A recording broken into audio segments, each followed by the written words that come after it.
Hello and welcome to another video from EarnPen.com. I am StevieB, happy to have you all with us today. We're going to get right to it, guys. Let me go ahead and get started here. Damage, damage 7. Let's just go with damage.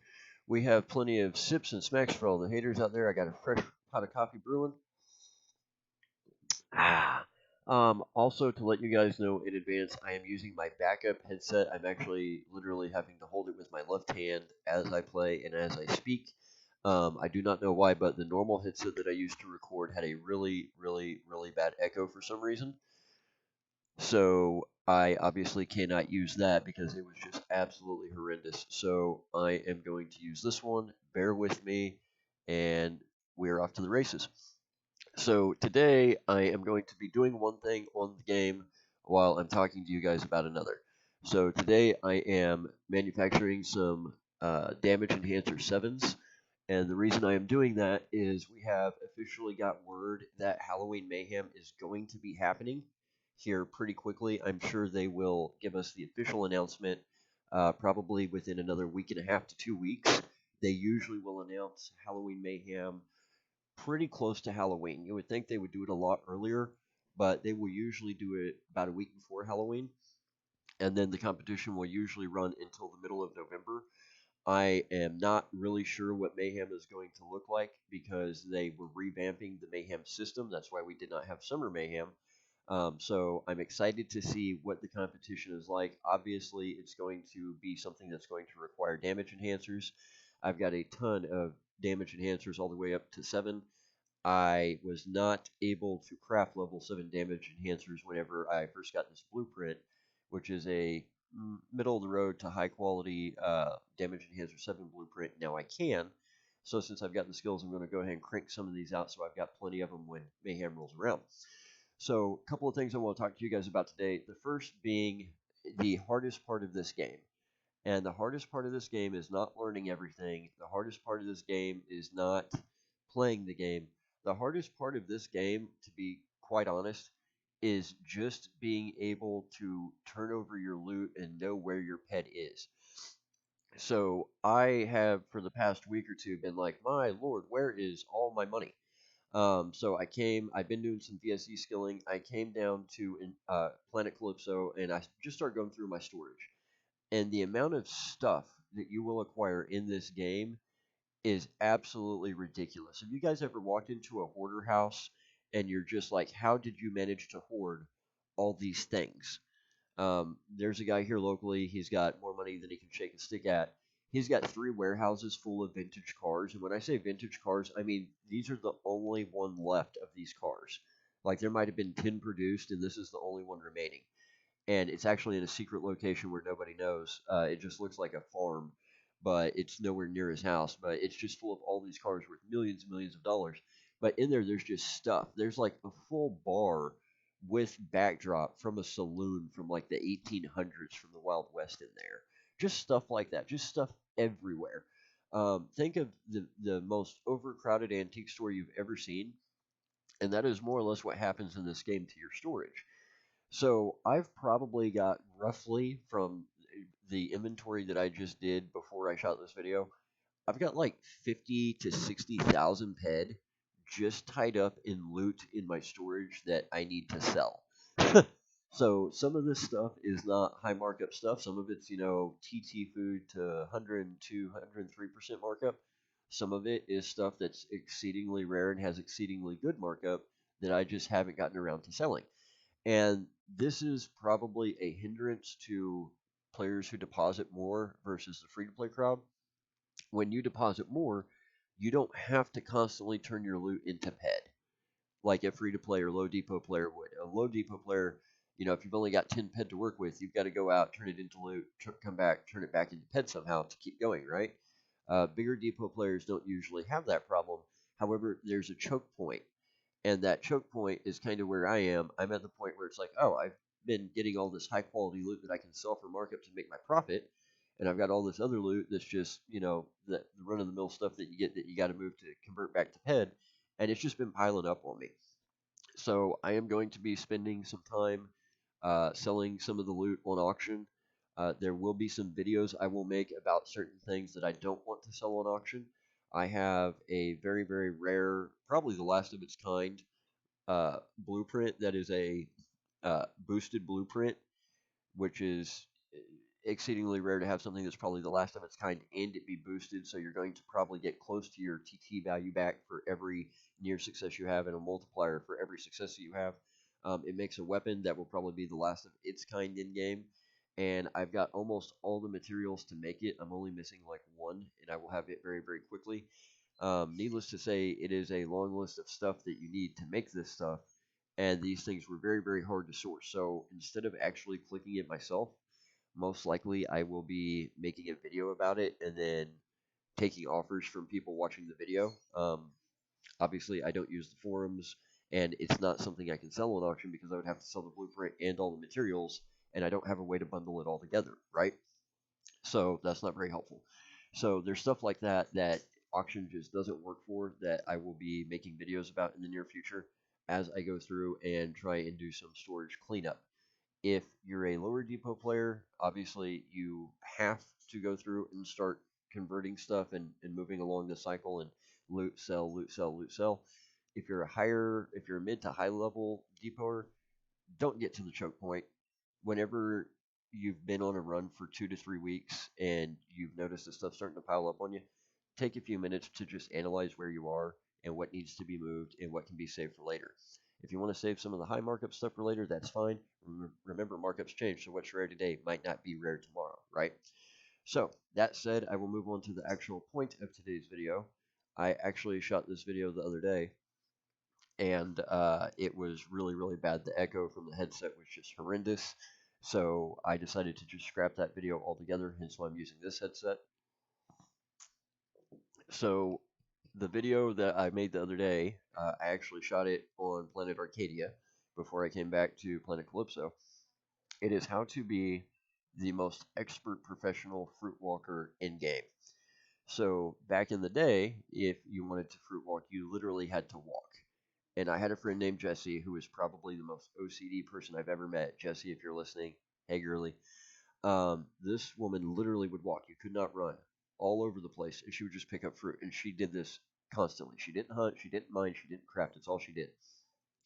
And the reason people do this is you mix fruit with sweet stuff, and that's how you get the nutrio bars to feed your pets, so that your pets can do tricks and level up and all that stuff, right? And a lot of the people that have pets are obviously people who deposit, and they don't necessarily want to go out and look for the fruit. Now, they might find some here and there, but they'd rather just buy the neutral bars off auction. Sometimes there's events with pets, and you don't have time to go get the fruit or get the sweet stuff or mix it all together. You just have to buy the stuff right then and there. Those events happen every now and then, which means that neutral bars actually go up in markup when that happens because the demand goes up. So one of the ways that a lot of free-to-play players will make money on the side, in addition to sweating or swanting, is by picking up fruit. Well, that's great. Everybody does that. If you're out and you see it, obviously pick it up, right? But how do you do that at an expert level? Well, number one, they changed it about a year and a half ago, so now you don't have to walk. Now you can run. Now you can actually run. I run with 22% run speed bonus, and yeah, I can still see it. I can still pick it up. It still flashes across the screen. It's not a big deal.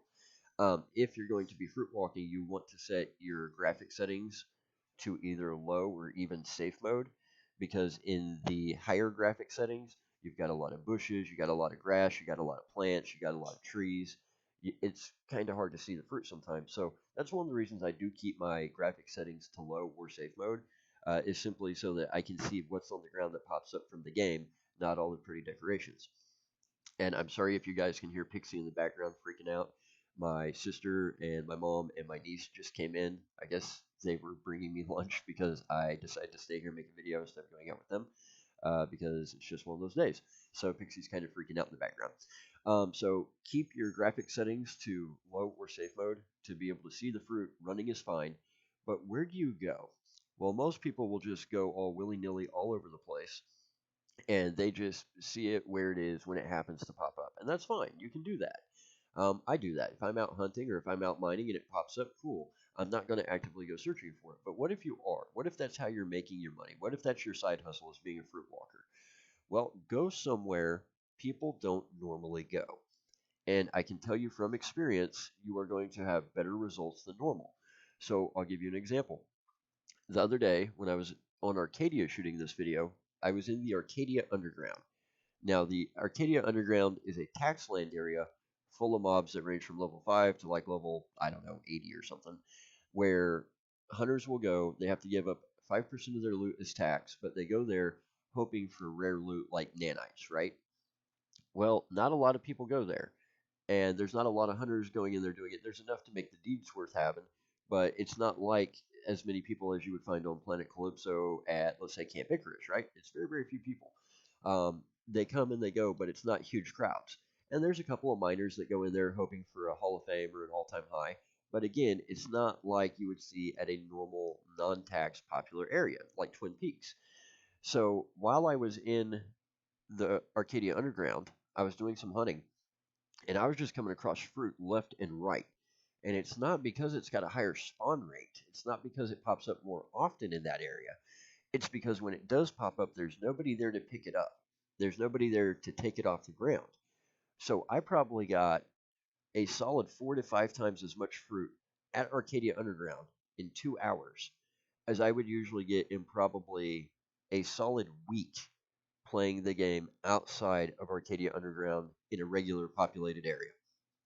So in 2 hours, I was pretty much able to get the same amount of fruit from an area just because not a lot of people go there as I was able to get in an area where a lot of people go, probably in 5 days. Now, that is a huge time savings.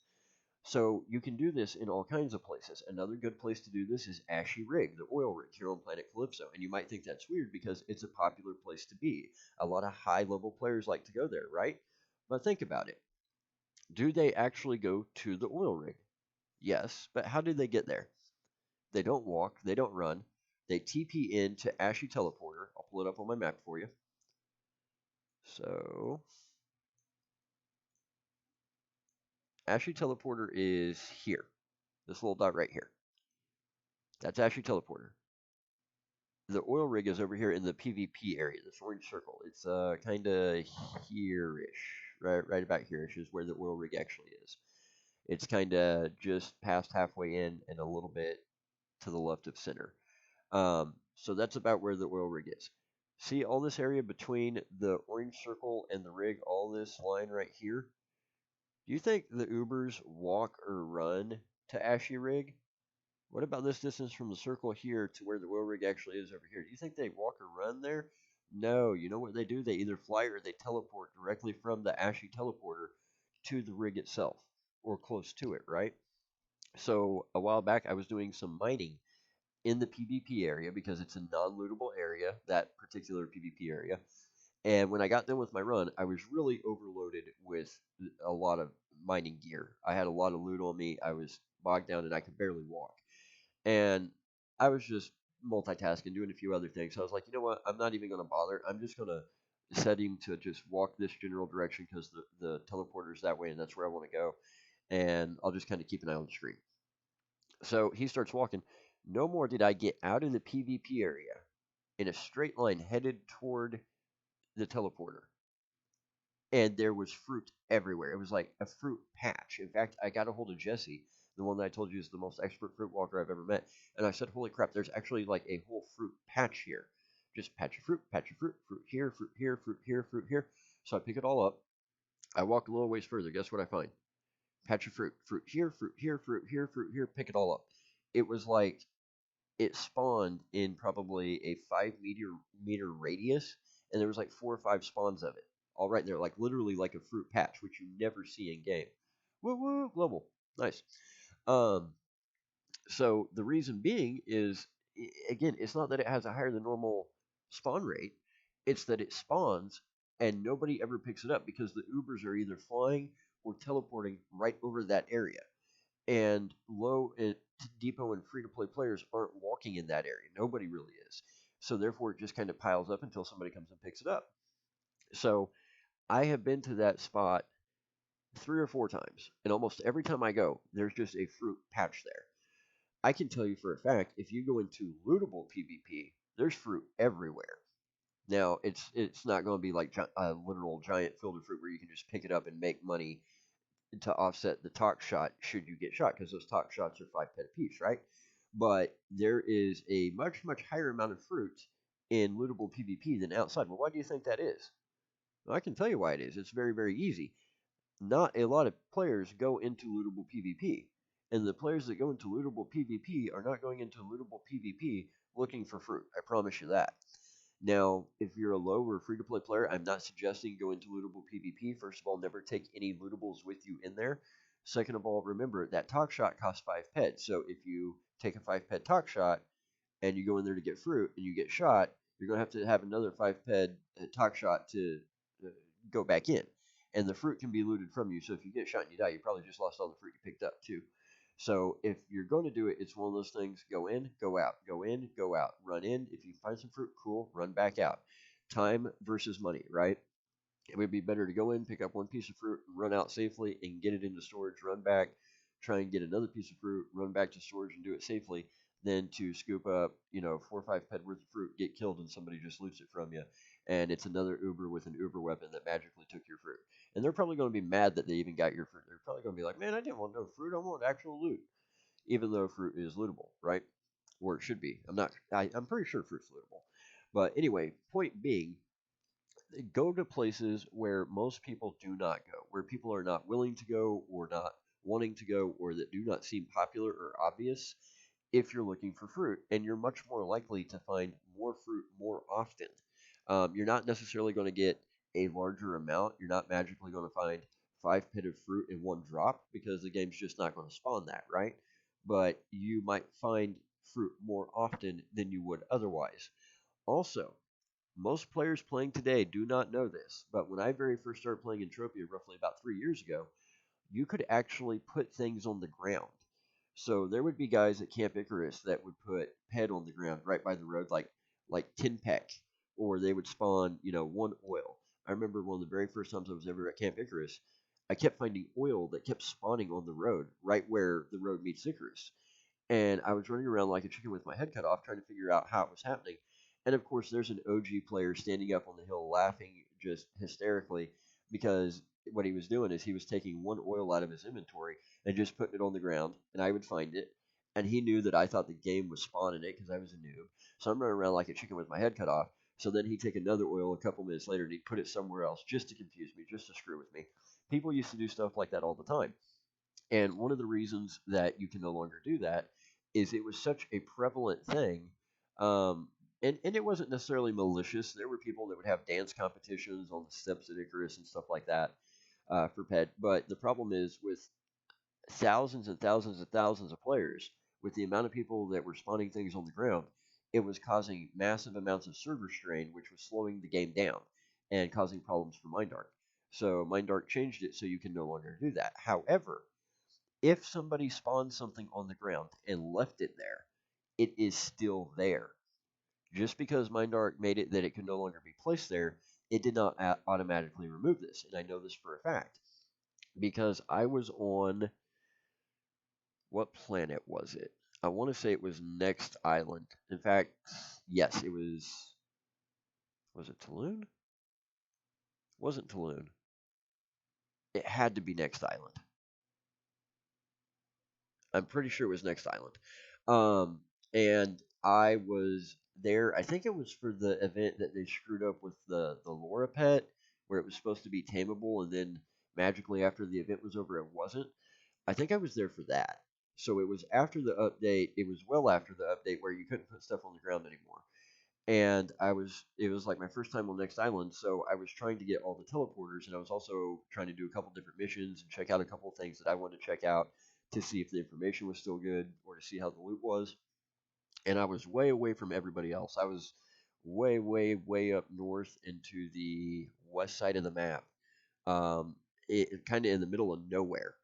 And I was walking around, and there was a blueprint on the ground, and it literally looked like, if you ever go into a shop and see blueprints for sale, how it's just a little square and it's colored yellow because it's like a piece of mechanical engineering blueprint, or blue if it's a damage enhancer blueprint or something like that. It was literally that. It was just this little yellow square on the ground with some kind of little orange symbol in it, and I could tell it was a blueprint laying there. and it was just in the middle of nowhere. I mean, literally, it was like in the middle of a desert. So I walked over. I mean, it's right there. It didn't spawn. I couldn't see it until I was pretty close to it. And I click on it, and sure enough, I could pick it up. And it was something stupid. It was like basic filters. It was just a basic run of the mill, generic, not important blueprint. But somebody at some point took that blueprint and deliberately put it on the ground in the middle of the desert on Next Island, waiting for somebody to find it. So when did that happen? That could have happened in 2003 or 2004. I mean, it could have literally been there almost as long as the game has existed. And I didn't find it until about a year and a half, 2 years ago. So you're talking, it could have been there for upwards of 15, 16 years almost. So there might still very well be things out there. Could be PED, could be blueprints, could be oil, could be whatever that players put on the ground deliberately knowing another player could walk by and find it that they left back whenever the system would let you place things like that, that you might still be able to discover. I would not be surprised at all if somebody told me, I was walking through this part of Rocktropia nobody goes to, or this part of Next Island nobody goes to, or this part of Cyrene or Tulum that nobody goes to, and I found, a ped land on the ground, or I found 10 peck land on the ground. Well, why did ped or peck spawn in the game on the ground? It didn't. Somebody placed it there. It's been there for at least 2 years at this point, and possibly as far back as 15 or almost 16 years. And you were just the first person to come across it, so you picked it up. Congratulations. Now, obviously, like I said, they fixed that so you can no longer place things on the ground. But if it's already there, if somebody placed it, it's still there waiting to be found. So, guys, keep in mind that you have to think a little bit outside the box when you play Entropia Universe. If you are going to be a fruit walker and you want to be the most professional fruit walker there is, and you want to make as much money as you can at it, go to the places where most players either don't go or don't think to go or don't have a reason to go. Think outside the box. There's more fruit in those places because there's just fewer people there to discover it and pick it up. That is a benefit for you. Also, going to those places, you might very well find a blueprint or oil or peck or ped or whatever that some player put on the ground back when they could do that. So you might discover something absolutely amazing. The chances are very slim. When I found that blueprint on Next Island, maybe that was indeed the very last time anybody in the universe will ever find something laying on the ground that a player put there. Maybe that was it, but maybe it's happened since. I don't know. I have not personally found anything left by another player since then, and I haven't heard of anybody else doing it, but you very well could. And who knows what they left? They might have left something of extreme value. They might have left something like I found a basic filters blueprint worth one peck. Who knows? But anything you find is going to be a memory that's going to stick with you. And anything you can do in this game to save time or increase your chances of success, that is going to do nothing but help you. So if you are fruit walking, go to places where most people don't think to go. Go to the places where most people either avoid or just have no reason to go. And you're going to have more fruit spawn more quickly in a shorter amount of distance. You're essentially just going to have more finds because what's happening is it's spawning, nobody's picking it up, and then more spawns over here and nobody picks it up, and none spawns over here. When I found those fruit patches by Ashy, it might have been 6 months since anybody was in that exact location because there was just fruit everywhere. Now it was only like 5 or 6 picks. I don't know how often it spawns, but obviously it had been a while since anybody had been there, right? So take that information, use it, and hopefully you will not only make more money, but it will save you a lot of time. My goal is kind of the same as Darks. I want you guys to get to a point where you guys can enjoy this game and do more than Swunt or Fruit Walk or just be a free to play player. I was talking to somebody about this last night. Codex was not an accident. Codex is here so that players will skill faster, get more HP, and get to higher levels so they can use higher level, more DPS, more damage per second weapons, and higher level FABs, because that's good for Mind Arc. Well, I'm kind of in the same boat. I want players to be able to get past fruit walking, past one thing, past free to play as quickly as possible. And if you're going to be free to play, if you're going to have to do things like Swunt and Fruit Walk, do it as efficiently as you can, guys. So, guys, for EarnPed.com, I've been StevieB, Sip Sip, Smack Smack, F the haters. I hope this has given you guys some insights, not just into fruit walking, but into other aspects of the game you either didn't know about, or maybe that it's opened your mind to things that can help you later on. I will be back with more content for you guys very soon. As I said, I have some things in the storage I'm going to be selling. I will be making videos about before I sell it, due to either the nature of it or it's a bundle or something like that. So keep your eyes open for that. Also, remember the RK0 competition is still going. I am on Cali. I am going to be giving some out while I'm here. I am also going to be doing a couple of earnped.com withdrawals for people that have requested them while I'm here. Um, the RK0 competition is still ongoing. You can still get your entries in daily, and even if you've already gotten an RK0, you can always get more. Be sure and check out earnped.com, because when you earn, we earn. That is the absolute best way you guys can support us. And guys, be sure and keep us in your prayers. Obviously, you guys know I've been going through a lot in real life as of late, and it has been pretty brutally bad. Someday I hope to be able to tell everybody about it, but needless to say, any prayers are appreciated. So, guys, from earnpad.com, sip, sip, F the haters, and take care, Stevies. We will see you guys with more content later this week. Good luck, guys.